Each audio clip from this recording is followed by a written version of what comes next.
कृष्णाष्टकं भजे विजयकण्डनं समस्तपापखण्डनं स्वभक्तचित्तरञ्जनं सदेव नन्दनन्दनं सपिच्छकुच्छमस्तकं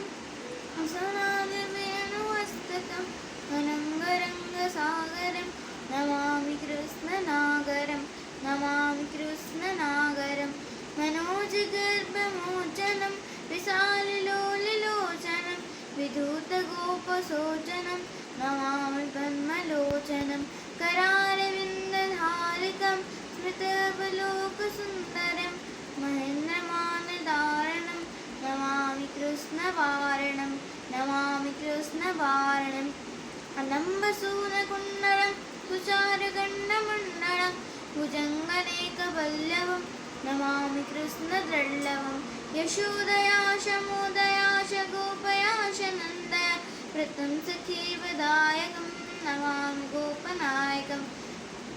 सदेव पापपङ्कजं महेन्द्रमानसेयं ददानसुक्तमाळकं नमामि नन्दबालकं नमामि नन्दबालकं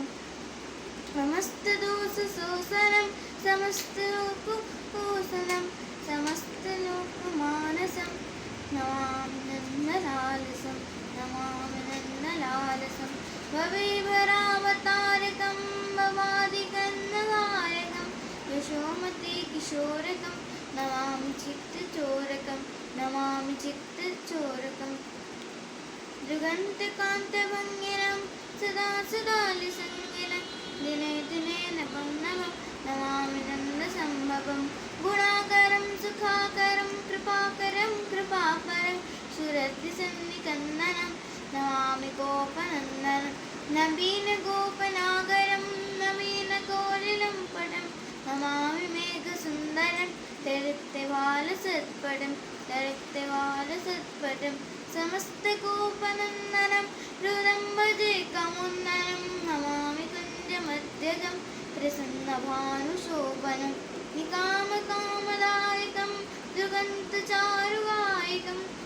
अषाढवेणुगायकं नमामि कुञ्जनायकं विरग्धगोपिकामनो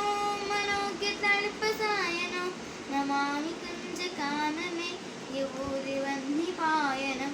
किशोरकान्तिरञ्जितं दृगन्तचारुशुरभितं गजेन्द्रमानकारिणं नमामि श्रीविहारिणं यदा तदा यथा तथा तथैव कृष्णसत्कथा मया सदैव गीयता तथा कृपा विधीयता